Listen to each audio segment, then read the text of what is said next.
Fala aí galera, beleza? Eu tô trazendo mais um vídeo aqui no canal e dessa vez trazendo pra vocês um guia completo sobre o Knit. Este personagem da região de da região de Fontaine, usuário de uma visão Pyro, de Pneuma e Arqueiro. Então, vamos lá começar. A começar pelo seu ataque normal, basicamente. Joga uma flechada, joga outra flechada, aí depois ele joga duas cartas, vira uma carta e joga o baralho inteiro, calma aí. E é isso, basicamente joga o baralho inteiro, né? É bem interessante a animação dele, mas você praticamente nunca vai usar, tá? Porque o foco dele realmente é no ataque carregado. O ataque carregado dele tem duas formas, né? No caso, a padrão, que apenas causa dano pyro, e a secundária, que basicamente no lugar onde você perde vida, e no lugar onde a flechada caiu, cria esse totem de gatinho aqui assim, tá? Basicamente esse totem de gatinho, e assim no caso você ganha um marcador ali quando você faz isso, tá? Por isso, só se você tiver perdido vida, você ganha esse marcador. Pode ter no máximo de 5 marcadores. E o que isso faz é basicamente o seguinte. Quando você usa habilidade elemental, tá? Por isso que aqui aparece a habilidade elemental, tá? Você tá carregando. Basicamente, explode na frente do Knit e explode esses totem de gatinho ali também, né? E aí, basicamente, é isso aí. Quanto mais marcadores você tem, você recupera 20% da vida para cada marcador. E além disso, aumenta o dano, tá? Basicamente, ó. Quanto mais marcador você tem, mais dano você causa, tá? Então, basicamente, por exemplo, aí, ó. São 95% aqui no nível 10, né? Vezes 5, por exemplo, que são o máximo, né? Então, tá, já. Então vai quase 500, né? Mas tá, já. Ok? Então, vamos lá. Um detalhe aqui também, ó. Basicamente, esse gatinho que ele cria, né? Basicamente, só pode ter um dele no campo. Sempre que ele é destruído, ou você cria um segundo, ou passa 5 segundos depois de ele ter sido criado. Basicamente, ele vai se transformar num projétilzinho teleguiado, tá? Que basicamente vai seguir o inimigo. Isso é como se fosse a reação de Hyper Bloom, tá? Mas ok, agora falando sobre o Ultimate, que basicamente faz o seguinte. Ele se transforma num gato que sai andando, por algum motivo consegue voar. E quando passa por cima de algum inimigo, basicamente causa dano. E no final, cria um outro desse totem aqui assim e já ganha um dos marcadores, tá? Basicamente. Só que dessa vez você não precisa perder vida para ganhar um marcador. Então basicamente você pode usar aqui assim, ó. Tem 3 marcadores, já posso explodir. Quando deu pra ver, esse personagem que assim, ele precisa bastante de cura no time dele, né? Mesmo que ele se cure, ele só se cura depois de usar a habilidade elemental. E além disso, se você não tiver nenhum personagem que cura, a cura dele só chega a 40% da vida.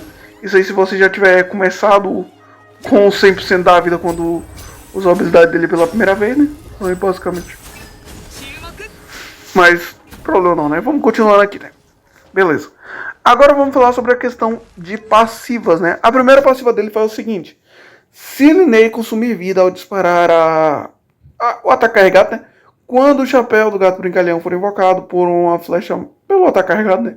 Atingir o inimigo, regenera 3 de energia elemental para Linnea e aumenta o dano causado em 80% do ataque. Ou seja, basicamente, você ganha um bônus de 80% de ataque toda vez que você acerta o inimigo na bata flechada.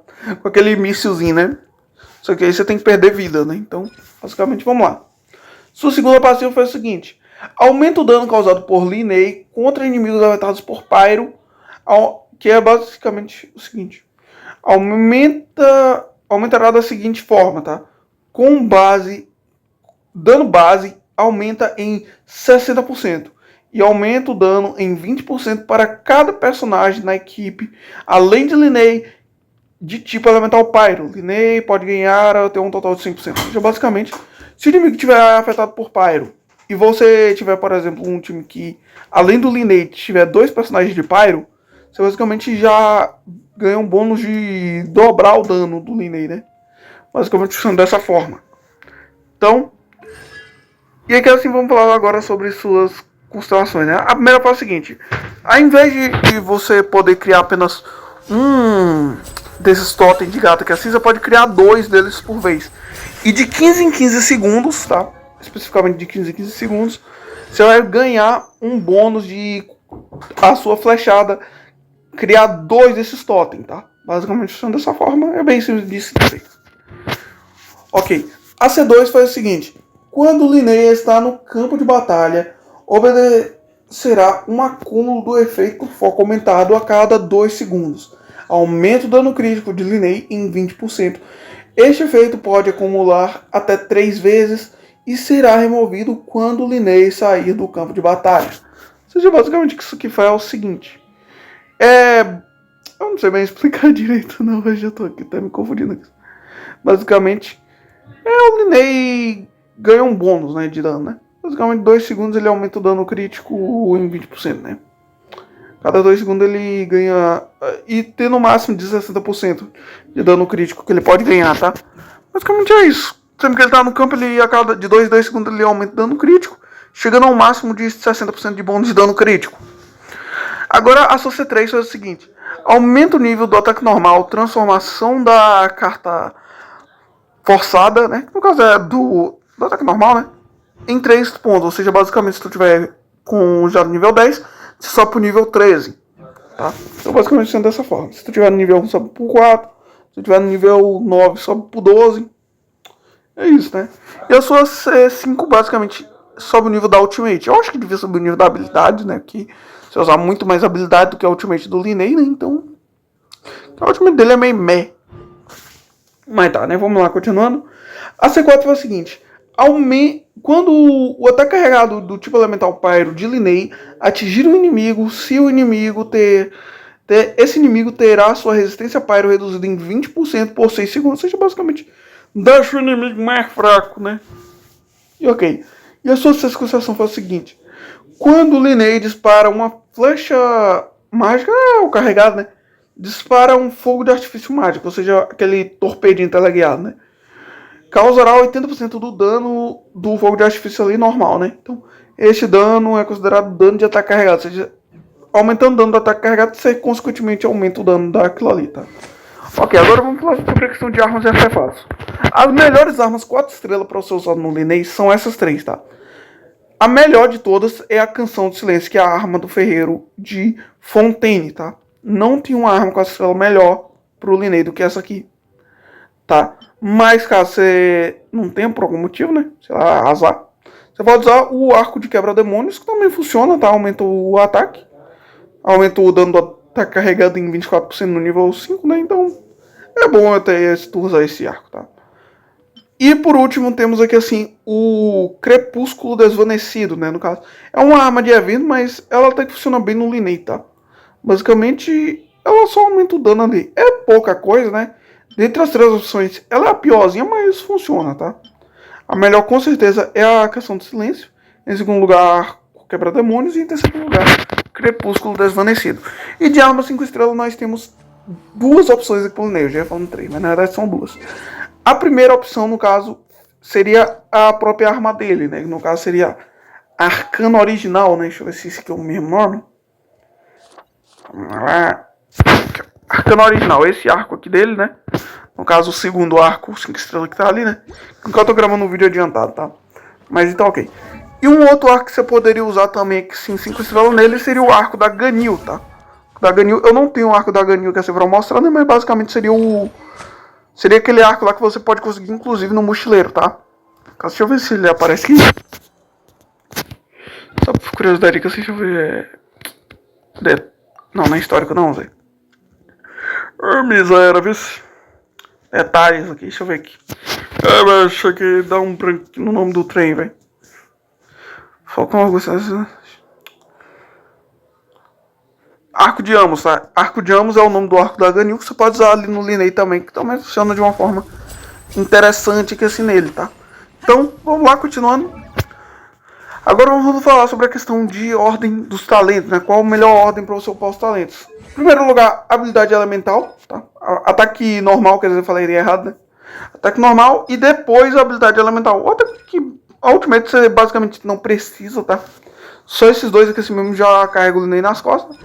Isso também não precisa coroar, até eu só coroei aqui mesmo porque é um DPS muito forte e eu quis coroar. Né? Igual eu fiz com o Neovlet. Né? Então, ok. Vamos continuando aqui assim sobre agora falar a questão sobre os times, né? Um detalhe, você vai precisar do Bennett no time, tá? É sério, você não consegue usar ele sem o Bennett no time. Tá? O Bennett é tipo o suporte mais forte do jogo e o Linnea basicamente, mesmo ele tendo bastante buffs, com o Bennett, basicamente o dano dele praticamente dobra, né? Uma dica que também boa é você usar a DRA, tá? Você poderia usar a Xiangling também, caso você não tenha DRA, porém a DRA ela consegue ser superior a Xiangling pelo fato do Lineage ser um arqueiro, ou seja, basicamente, por exemplo, ali ia citar o inimigo. Se eu tivesse com o ataque da Xiangling, eu teria que estar, por exemplo, aqui assim para conseguir atacar o inimigo com o negócio da Xiangling. Enquanto com o da DRA, eu posso ativar aqui, o inimigo tá ali onde tá pegando fogo, né? Aqui assim eu ganho resistência à interrupção, e como eu vou estar longe do inimigo, eu não preciso mais me preocupar em muito no dano ali, né? Então basicamente funciona dessa forma. Então, um outro personagem muito bom para você usar seria o Kazuha, tá? Basicamente, Kazuha aqui com Sombra Verde ajuda bastante, tá? Mas, ok, você pode também fazer algumas substituições, por exemplo, coloca aqui assim no caso, no lugar do Kazuha, você pode colocar, por exemplo, uma, cadê aqui, ó, uma ficha, tá? E no caso, no lugar da DRA, no lugar do Bennett, você pode colocar, por exemplo, cadê? Aqui, ó. Chevrolet, beleza? Você pode colocar esse time aqui assim com o Linney, também funciona bem. Ou você pode simplesmente colocar aqui assim, voltar pro Bennett, né? Voltar aqui pro Bennett, cadê Bennett? E no lugar da ficha aqui você colocar a Furina, tá? Eu não tenho a Furina aqui não, vou botar aqui assim o Shinkyu, que assim já tá fazendo cosplay de Furina. Né? Porque eu sou um azarado, consegui chegar no pit 85 no primeiro e 90 no segundo, no garantido não conseguir a porcaria da Furina. Talvez seja por isso que eu não tenho conseguido, né? Sou um azarado. 85 não, foi no 85 e no 88. Cheguei nos dois bandos da Furina até hoje, no garantido não consegui. Mas tá joia, né? Basicamente, você pode usar esses times aqui assim com o Linney, né? Basicamente ele ganha um bônus de dano bem interessante, tá? Você pode substituir também, colocar a Furina, o Bennett, o Linney e o Kazuha, tá? Basicamente que sim, o Kazuha. Você pode usar esse time aqui também. Mas basicamente só se tu tiver a Furina e o Kazuha, tá? Mas caso você não tenha, basicamente, uma das outras opções ali seria melhor, tá? Como eu falei antes. Então, agora se o personagem vale a pena ou não, ao mesmo tempo que ele vale a pena, ele também não vale a pena, tá? Ele é o terceiro melhor DPS Pyro do jogo, né? Perdendo só pra Arlequino e pro... Cadê? E pro Gamin C6, né? Cadê o Gamin aqui? E pro Gamin C6, tá? O Gamin C6 ele consegue superar o Linney, tá? Sem um fato, tá? Mas beleza. Então basicamente ele é o terceiro melhor DPS do jogo, né? Mas ao mesmo tempo que ele não vale a pena. DPS Pyro do jogo, tá? Eu já ia falando errado aqui.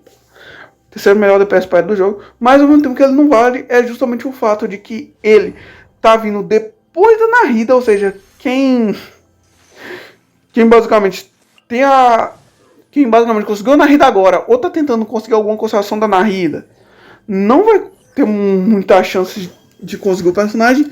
E um outro motivo é que ele tá vindo justamente um banner antes do Neuvillette. Tipo assim, top 2 DPS mais forte do jogo, velho. Fala assim top 2 porque tipo, você tem 2 DPS que tá empatado assim, velho. Os mais fortes, né? Que é o Neuvillette e a Arlequino. Não, mas francamente, basicamente, e como ele tá vindo justamente antes do Neuvillette, acaba dando meio que uma atrapalhada, né? Porque, por exemplo, se tu querer conseguir, por exemplo, a arma do Neuvillette, você se lascou. Se tu quer... E, por exemplo, se tu tem a Arlequino, com certeza não valeria a pena, tá? Ou o Gamin C6 com a Shane 1, ou a Arlequino, basicamente não valeria a pena você rodar no Linney, tá? Mas, basicamente, ele é bem forte, porém, os banners que ele vem é sempre banner troll, velho. Porque, assim, a primeira vez que ele veio junto com a Yelan e antes do Zhongli. A segunda vez que ele veio depois do Neuvillette, junto com o Arlequino e antes da Furina. Ou seja, basicamente o bicho aí só tem azar. E agora ele tá vindo depois da Narida e antes do Neuvillette. Então basicamente o personagem que ele vale a pena, ele não vale. E por causa do azar que o bicho só aparece em banner ruim. E em banner ruim não, em banner que aparece entre dois banners melhor, ou então junto com outro banner melhor. Então basicamente esse é o maior defeito do personagem, tá?